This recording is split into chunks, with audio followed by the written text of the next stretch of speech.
and ye shall know the truth, and the truth shall make you free.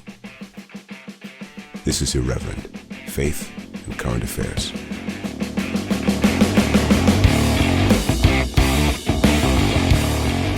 Welcome to this special episode of Irreverent, Faith and Current Affairs with me, the Rev'd Dr Jamie Franklin. Today I'm going to share with you a talk that I've prepared, which is going to be delivered live in a church in Tottenham in North London. Come on, you Spurs. It's just a coincidence that I'm a Spurs fan and I'm going to London to do this talk. But some people have asked me to make it available on the podcast, and I was thinking about it anyway, so I'm going to do it. Now, first thing to say, the title of this talk is Rediscovering Wonder, Why and How the Church Must Re-enchant Itself. And this talk is really, it more comes out of my academic theological stuff, really. So it's still about cultural engagement. I think it's very relevant to that question of how does the church engage the culture, but it's coming at it from a slightly different angle, from a theological angle. And I'm also going to talk about stuff to do with history and ideas and all that kind of thing, all the kind of thing that really interests me. Now, maybe this will interest you, and I'm sure there'll be lots of listeners for whom this will be interesting, but you also might be thinking, well, this isn't really about, what's been in the news this week necessarily. And so I don't know, maybe it's not the kind of thing that you come to this podcast for. Anyway, I hope you still listen to it and you enjoy it. And I think that's it in terms of the sort of notices at the beginning. So let's talk about this. So rediscovering wonder, why and how the church must re-enchant itself. So my basic argument in this talk is that the world we live in is, in inverted commas, disenchanted, and that this presents the church with a great opportunity to link people back up with the wonder of the transcendent realm. Okay, and I'll explain what I mean by that. And the way I'm going to explain that is by essentially telling you a story. So we begin with the Reformation. Now, it's really important to say that this story of disenchantment doesn't begin with the Reformation, but many of the foundations for it were in place before the Reformation actually happened. But it's certainly true to say that the Reformation took those themes and those impulses which were already there in the culture, and they brought them to birth in an extreme and significant way, let's say. So let's start with the Reformation. This was a time when various Protestant thinkers broke away from the Catholic Church, and including here in England as well, and on the continent. And the Catholic Church, the Roman Catholic Church's hegemony, its power in Europe was challenged decisively for the first time, really, in 1,000 years or so. Now, I'm going to reference Charles Taylor a few times in this talk. My doctorate, which was turned into this book, which you may have heard me mention before, and I never miss an opportunity to promote my book, Charles Taylor in Anglican Theology, Aesthetic Ecclesiology. A large part of what I'm about to say is contained in this book. But Charles Taylor wrote a very important book, which I have here, my well-thumbed copy of A Secular Age, and many other really important books as well. And his book, A Secular Age, is a really interesting and important book for understanding the secular world. Now, in that book, he asks the question, why was it virtually impossible not to believe in God in, say, the year 1500 in our Western society, whilst in 2000, many of us find this not only easy, but inescapable? So what he's saying is that in the year 1500, about 500 years ago, it was practically impossible not to believe in God and the spiritual realm. It wasn't an option like it is today. And it's not only an option to believe in God and the spiritual realm today, it's something that many people, as he says here, find inescapable. They just think, well, it's obvious that there's no God. It's obvious that there's no spiritual realm, and so on and so forth. So why is that? And that question is one of the animating questions that runs throughout the whole of this enormous book, A Secular Age. Now, at least part of the answer is disenchantment. What is disenchantment? The way I understand it, the way I explain it, is that it's the movement from the belief in and experience of a world in which the natural and the supernatural went together to a world in which that was not the case. So in that world, in the year of 1500 and before, people experienced as an immediate reality the supernatural realm as part of their lives and their environment. There was, this is the thing which is kind of difficult to explain, because it's not just that they believed it in a comprehensive sense. It's not just that they believed in God and a realm of spirits and so on. It's that somehow it was more real to them. It was part of their immediate experience of the world. So what did it include? Well, obviously, belief in gods, in spiritual beings, in demons, in angels, in magic, which affected people's lives, in enchanted objects in the world, but also in church, in pilgrimages to holy places, in relics, which may be associated with the saints or even with Christ himself or the apostles and so on. And of course, the sacraments as well. And the sacraments not as bare tokens or signs of some event, some grace that's already happened, but as actual conduits of spiritual power. As you know, the Roman Catholics still believe, that the bread and the wine actually turns into the body and blood of Christ, and many Anglicans believe that as well, as I do indeed. Also, vulnerability to the spiritual world, and that's an absolutely key one. Charles Taylor has this concept which he applies to this age, this enchanted age, where people, well, he calls it the porous self. Now, what does he mean by that? He means that the boundary between the self and the world out there with these, spiritual forces in it was porous, meaning that the self was vulnerable to the spiritual realm. People could be possessed by evil spirits, also filled with the Holy Spirit. And there's a porousness, there's a kind of backwards and forth between the self and the world out there. So people were vulnerable to the spiritual world. The spiritual world was held and believed and felt to have an immediate effect on people. And so, as I say, there was no atheism or that materialism belief that there's only material in the world, because the world was a play of spiritual forces which people experienced in an immediate sense.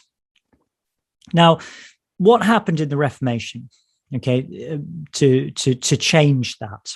And I identify two strands of the Reformation. Now, this is an artificial way of splitting things up, but this is the way I see it, and I think this is a legitimate way of thinking about it.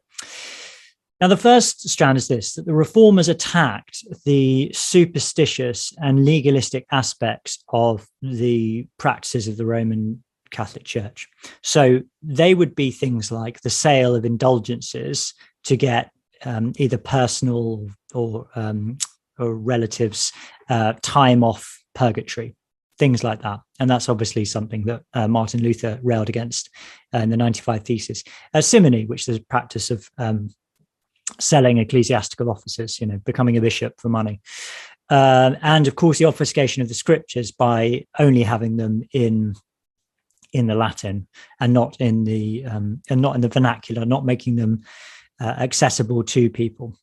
Now, two of the main strands of the Reformation were an emphasis on justification by faith on the basis of God's grace to us in Christ. Therefore, purgatory was attacked as a kind of legalistic view of a literal economy of salvation, where you could buy yourself time out of purgatory in order to be saved. The Reformers would say, no, we're saved by grace through faith and justified on that basis, not on the basis of works or of whether or not we have purchased indulgences and so on. So that's one thing. That's one strand that runs through the Reformation. Another one is, of course, the translation of Scripture into the vernacular. So Martin Luther's translation of the New Testament into German, the tradition of translation into English, which really begins in England with John Wycliffe and people like that, so that people could read the scriptures in their own language, essentially, and that they weren't so beholden to the church.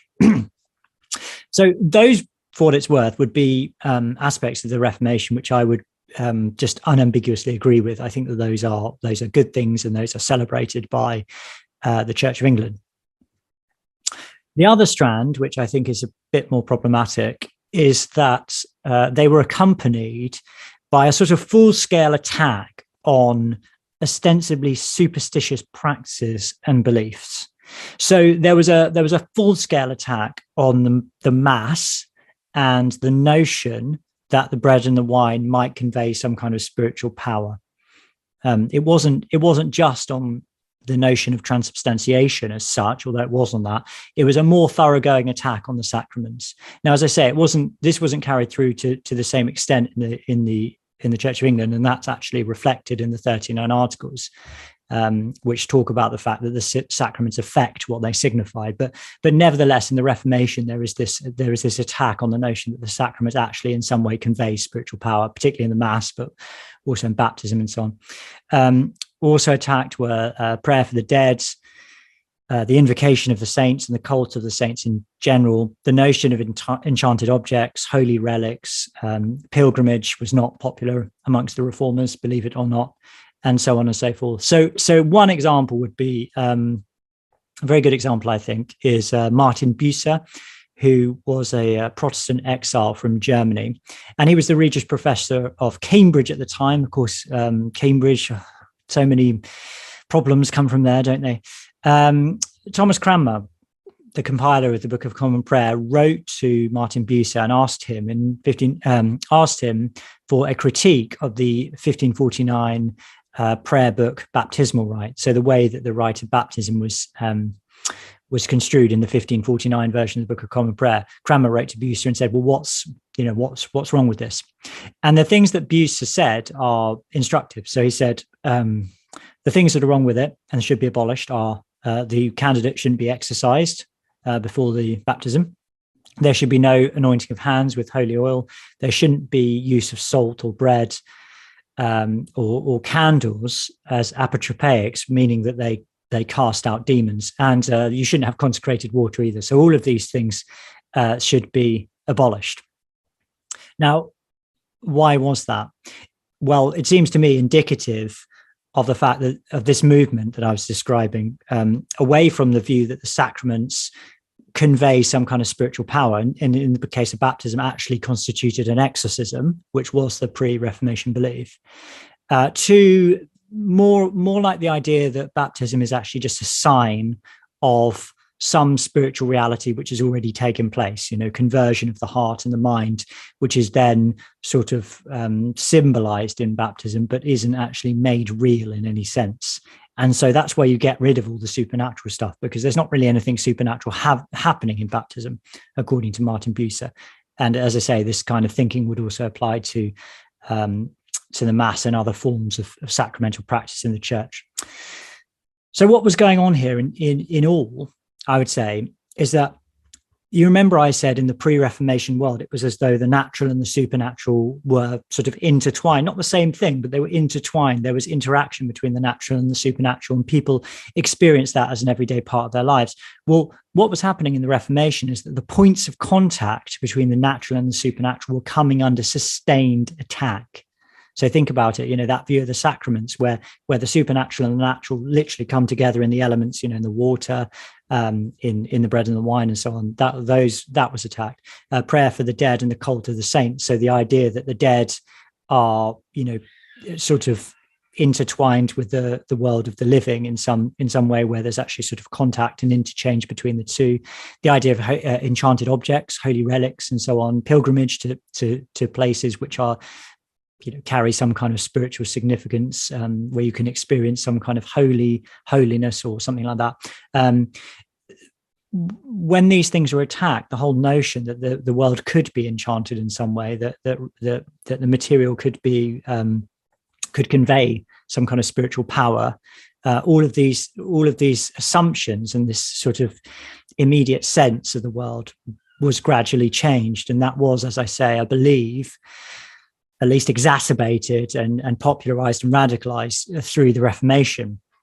And so the effect really was a separation of the natural and the supernatural in the Church and more widely. And this is obviously a complicated story, but this has led to the disenchanted world that we live in today. So what is the disenchanted world? How does that work? Sorry, my kids are just outside my door shouting, so it's hard for me to concentrate on this high level stuff when when they're doing that. It's okay, I'll just carry on. So what's the secular age? What's the disenchanted age that we live in? Well, lots has changed, obviously, and it would take ages to describe all this, but a couple of things. So you remember earlier I was talking about the porous self, the self that was vulnerable to the world of spirits and spiritual forces. Well, that's clearly changed. And again, Charles Taylor talks about the transition from a porous self, a vulnerable self, to the buffered self. So something buffered, it's able to be moved through. Okay, but something's buffered, that means there's a solid boundary. So the buffered self, which we live with in modernity, by the way, this isn't something we choose, it's just something we're conditioned to see and to experience. The buffered self is the absolute separation between the self and the world out there, right? And specifically, we're talking about the spiritual world. So firstly, belief in the spiritual world is optional anyway. But even if you do believe in the spiritual world, even if you're a Christian, you still experience yourself in some kind of immediate way as buffered. It's hard to imagine that you might actually be porous, that you might be vulnerable to the play of spiritual forces. We do have this kind of instinctive view of ourselves that we are separated off from whatever spiritual world might be out there, and so it's hard to sort of imagine that's what's there.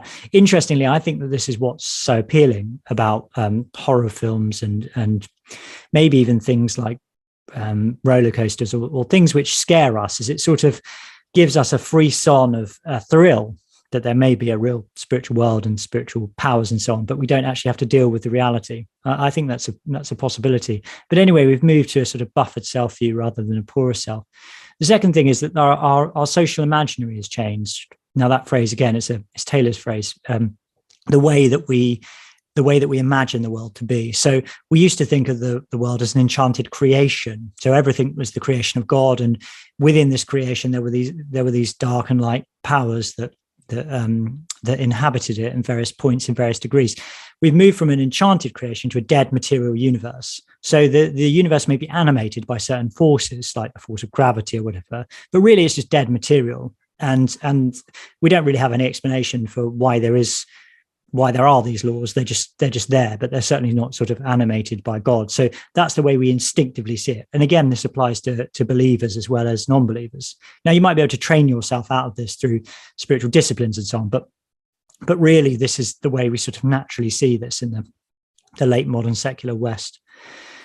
Another thing you could say about this age is that we now have as a sort of guiding framework the rationalistic or rationalism as the real key to understanding life in the universe. So there's a diminution of the notion of intuition, be it spiritual or otherwise, and of the notion of revelation, that God might reveal to us something about the universe. So actually we have to use our reason in order to find things out.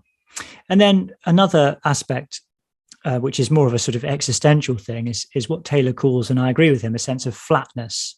Now, what does that mean? It means a sort of restlessness that characterizes life in affluent Western secular modernity, a sense of felt need to somehow break out and through the barriers that seem to be there. Now, I'll quote Taylor here to expand on what I mean. So Taylor writes, "I'm thinking much more of a wide sense of malaise at the disenchantment of the world, a sense of it as flat, empty, a multiform search for something within or beyond it which could compensate for the meaning lost with transcendence. And this not only is a feature of that time, but as one which continues into ours. Although we respond to it very differently, everyone understands the complaint that our disenchanted world lacks meaning, that in this world, particularly youth suffer from a lack of strong purposes in their lives and so forth." Now, that would never have been the case in the medieval world. No one would have said, "Oh, the world lacks meaning or your life lacks meaning," because meaning was given to you by God, and your purpose, your goal, your end, your telos in life was to live with God in happiness, in eternal happiness, in his presence forever. But we don't have that sense of meaning inbuilt into our existence nowadays. Another quote, "We can also just feel the lack in the everyday. This can be where it most hurts. This seems to be felt particularly by people of some leisure and culture. For instance, some people sense a terrible flatness in the everyday. And this experience has been identified particularly with commercial, industrial, or consumer society. They feel emptiness of the repeated accelerating cycle of desire and fulfillment in our culture, the cardboard quality of bright supermarkets or neat row housing in a clean suburb, the ugliness of slag heaps or an aging industrial townscape. Just take some water.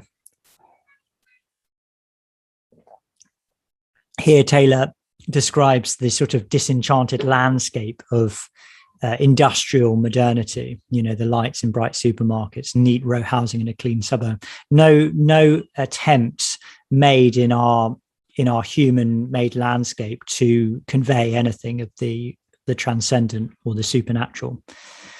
I think that this sense of flatness comes across quite a lot in some modern literature. For example, if you've ever read the books of Bret Easton Ellis, or particularly Michel Houellebecq, whose work I think is a kind of, well, I think his characters are really trying to find some route out of that flatness and emptiness and lack of meaning, a lot of the time through sexual or romantic relationships. But Houellebecq's vision is so absolutely brutal that it's always denied. And his books, I think, can be read in that way, as a kind of denial ultimately of transcendence and the imprisoned nature of the human spirit in modernity. So what do people do? How do people get out of this flatness if they don't turn to religion? Again, Taylor talks about something called subtler languages. And the way I would characterize subtler languages, or what I would say that they are, is basically an attempt to find transcendence without ontology. So another way you could say that is it's a way of finding some kind of religious experience, but without committing yourself to some actual belief or dogma or creed. So when I talk about ontology, that means being, what actually exists. So you can have an experience of transcendence, but you don't actually have to commit yourself to anything ontologically. You don't actually have to say anything exists. You don't actually have to go to church or change your ethical outlook or anything like that. So subtler languages, what are these? Well, the arts, for example, poetry, and the most obvious example of that would be the Romantic movement of the 19th century. So that's a very good example of transcendence without ontology. Those poets, generally speaking, were not they weren't Orthodox Christians. They were people who found spirituality in nature. Music, musical concerts, be that high or low culture, sports, you have transcendent experiences sometimes if you're a sports fan, maybe fewer if you're a Tottenham Hotspur fan. Just a joke there, sorry about that. And of course, the New Age. Now, the New Age is generally speaking quite low on ontological commitment. It's more about a sort of feeling of transcendence, something that can be obtained without commitment to traditional religious belief, let's say. It's interesting also when you think about culture, the most popular stories in our culture are about enchanted worlds. I think it's fair to say Harry Potter, very, very obvious one, and The Lord of the Rings is probably the most popular novel in the Western world in the 20th century. And then, of course, recently Game of Thrones as well, which is also about an enchanted world. And there are many other examples of this. So those kind of stories of enchanted worlds are very, very popular. And again, they sort of, I would say, put people in touch with the transcendent without actually demanding any ontological commitment. So those are some examples of subtler languages.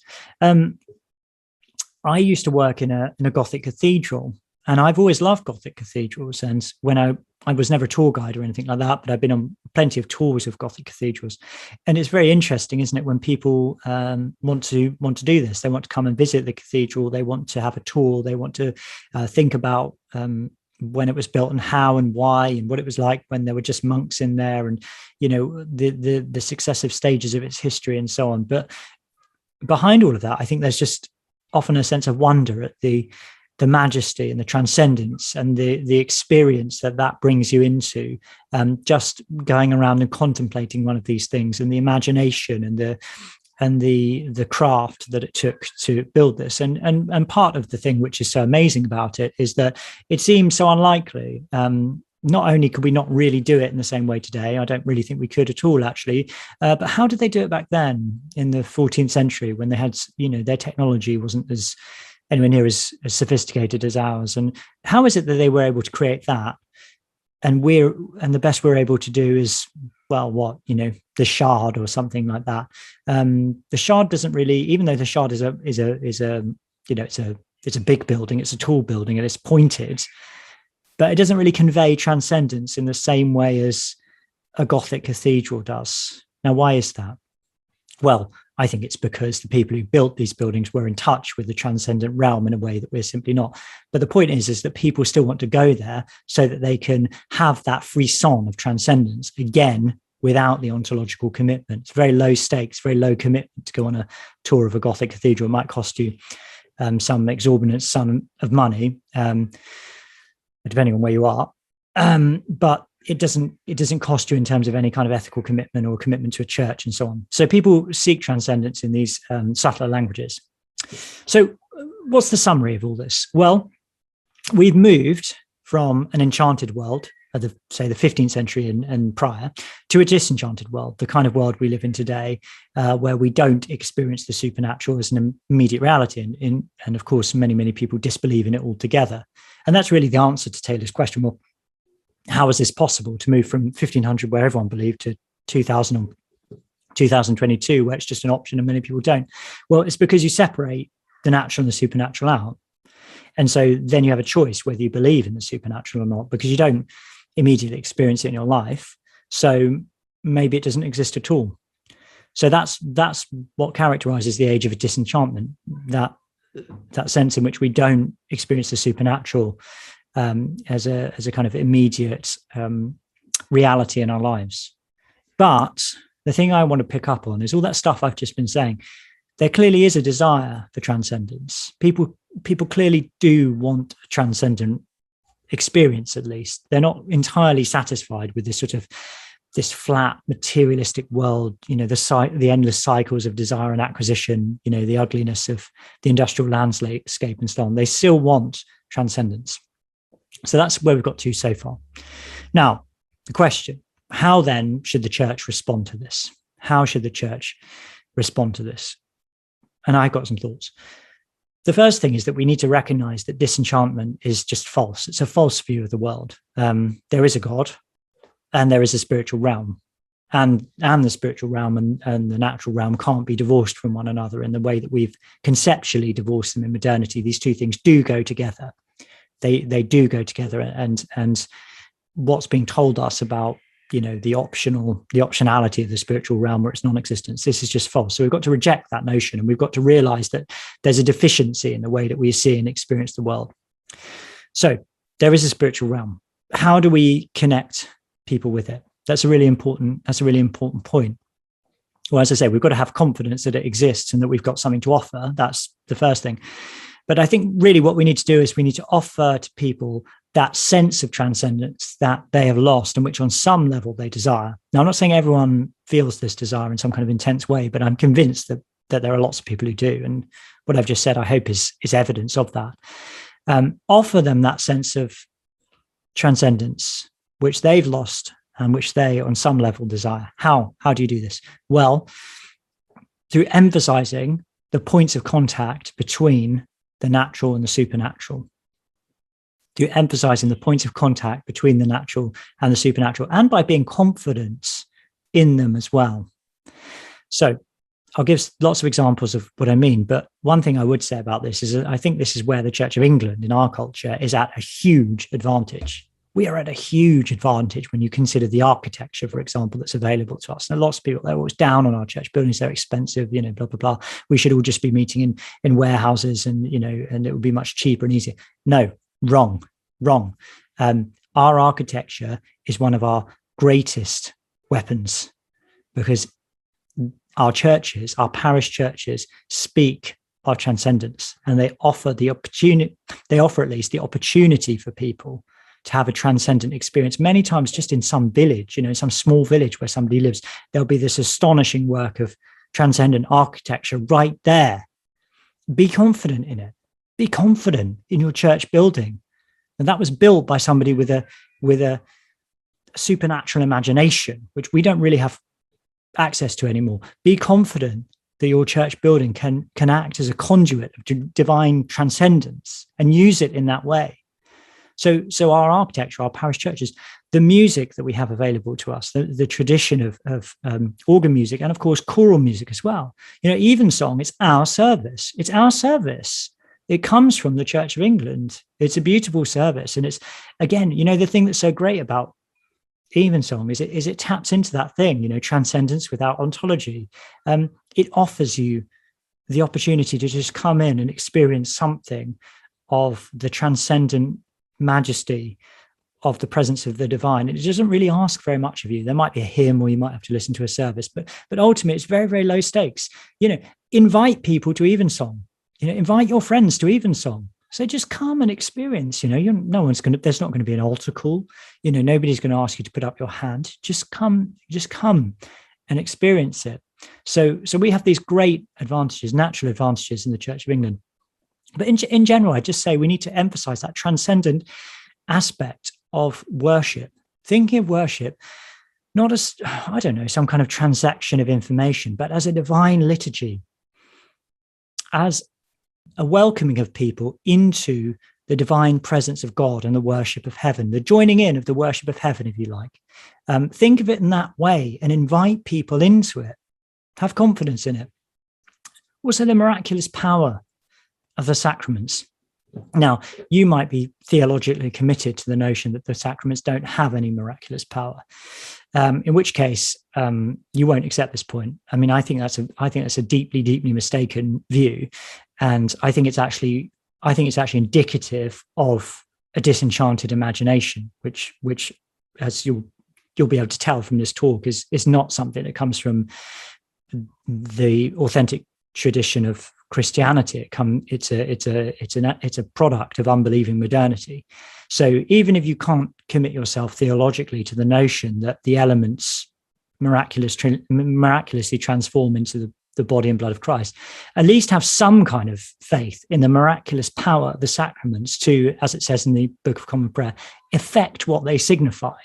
That they're not just bare symbols or signs, but that they actually convey spiritual power and renewal in people's lives. So the sacrament of baptism, it's not just a sign of some transaction that happened in the past where somebody had faith and became a Christian, but the sacrament of baptism actually regenerates you spiritually, as the Apostle Paul says in the book of Romans. That we have died to our old way of life in baptism. We have raised to newness of life in Christ.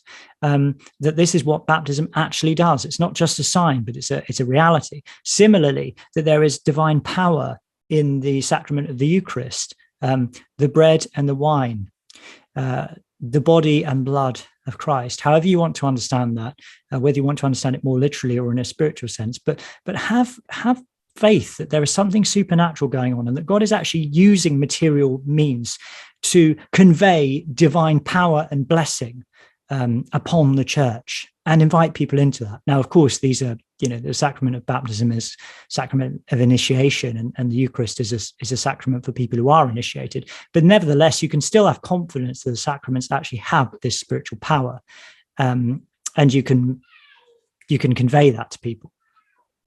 And there are, of course, other practices as well, such as anointing with holy oil to mediate the presence of God into the world through divine healing. And again, I think it's very clear that there's a biblical precedent for that as well. What's going on, by the way, in James chapter 5, when the elders are told to anoint the sick with holy oil? Do those people have a disenchanted imagination? Do they really think, well, that's just some kind of, what is it? What's the point of doing that? It's just a sign of what, healing or something? No, clearly it's a sacramental thing. It's about the holy oil itself bringing healing.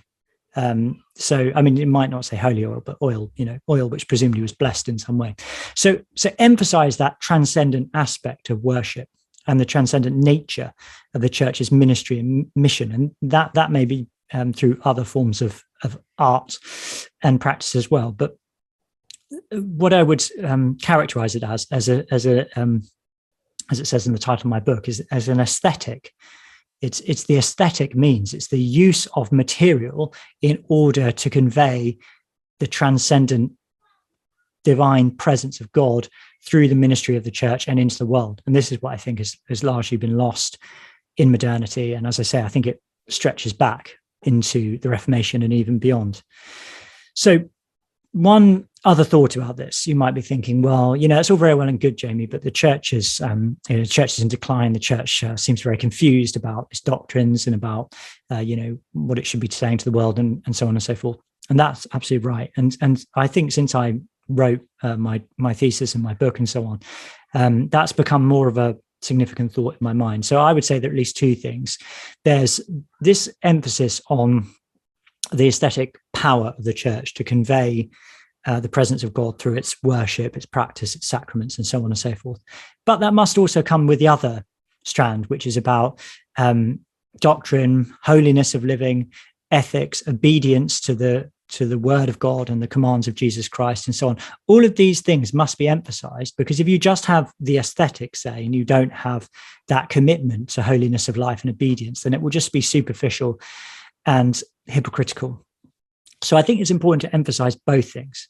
But I mean, lots of people emphasize, doctrine and ethics and so on, and rightly so. But I think what I'm saying is less often said, which is that there's a way that we can reach people through the aesthetic of the church, through the divine presence of God in the material practices of the church. And one of the strengths of this is that we don't really have to confront them with difficult or controversial aspects of the faith at the very first moment. It can be a much subtler invitation into the presence of God. Now, there are difficult aspects of the faith. There are controversial aspects of the faith, but it's a question of how you approach cultural engagement to begin with. And really what I'm advocating is an invitation to wonder, an invitation into a story, the story of God's creation of this world and his plan to save it through his grace in Jesus Christ, to, in the words of C.S. Lewis, steal past the watchful dragons that guard the gates to the castle of man's heart. This is an opportunity to tell a story which can reach people and affect them in a very deep way without having to first go in with those harder and more difficult things that may switch people off and close down the possibility of an exploration of faith. So those are some thoughts about what we do about disenchantment. So that's the end of my talk. I hope that's been interesting for you. I'm always willing to listen to critique and feedback. I like listening to critique and feedback. So please send it to me at reverendpod@gmail.com. And if you do want me to speak at your church or anywhere else, I do accept invitations, and I try and accept them, try to accept as many as I can if I can indeed accept them. So please ask me, and I'd be willing to talk to you or your group about these sorts of things, because I think it's really important. I'll leave it there for now. Do send me an email. Thank you, as always, for your support, for listening to this podcast. Do share it with friends and people you think might be interested. Maybe your vicar or your pastor might be interested in listening to a talk like this, in which case do send it along, share it on social media, and so on and so forth. But for now, thank you and goodbye.